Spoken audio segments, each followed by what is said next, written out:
Hai, hari ni saya nak buat daging kerbau bakar. Daging ni saya dapat masa raya haji hari tu.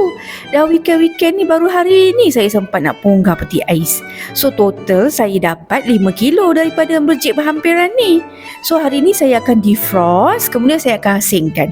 Yang isi, yang daging saya akan ambil untuk buat perapan. Manakala yang bahagian lain, organ, tulang, saya pulangkan balik ke masjid untuk dibuat sesuatu yang lain. Inilah portion yang saya akan pulangkan balik ke masjid. Ada tulang, ada paru, ada ekor. Ya, semua ni saya akan pulang. Ini saya tak tahu apa. Ini bahagian saya tak tahu apa. Siapa tahu sila drop dekat komen. Apakah benda ni? Sekarang jom kita mula buat persiapan untuk barbecue kita malam nanti.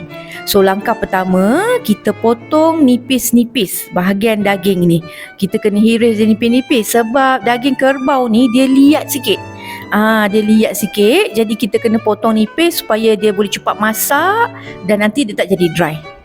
Okey, kita potong semua, kemudian kita ketepikan.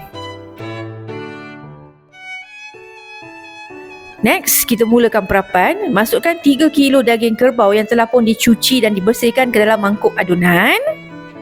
Tambahkan 2 sudu kecil serbuk jintan manis, 2 sudu kecil serbuk jintan putih, 3 sudu kecil serbuk ketumbar,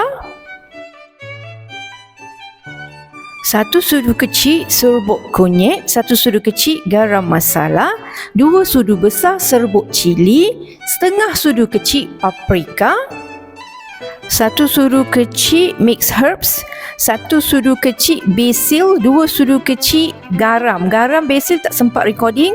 Kemudian masukkan 2 sudu kecil rosemary. Kemudian masukkan 5 sudu besar sos tiram, 4 sudu besar santan kotak. Sekarang bolehlah kita gaul daging kerbau ini bersama dengan bahan perapan sehingga sebati. Kemudian kita tambahkan 2 sudu besar minyak masak. Gaul sebentar, kemudian bolehlah kita perapkan overnight. Bara api dah siap. Sekarang bolehlah kita mula membakar. Kita susun satu lapis daging kerbau ni di atas grill dan kita akan masak selama lebih kurang 10 minit. Kita akan masak 5 minit untuk satu side dan kita terbalikkan untuk satu side lagi. Daging kerbau bakar saya dah siap. So saya harap jika ada lagi daging korban yang masih lagi belum masak, saya harap anda akan cuba resipi ini. Sehingga kita bertemu lagi. Bye bye.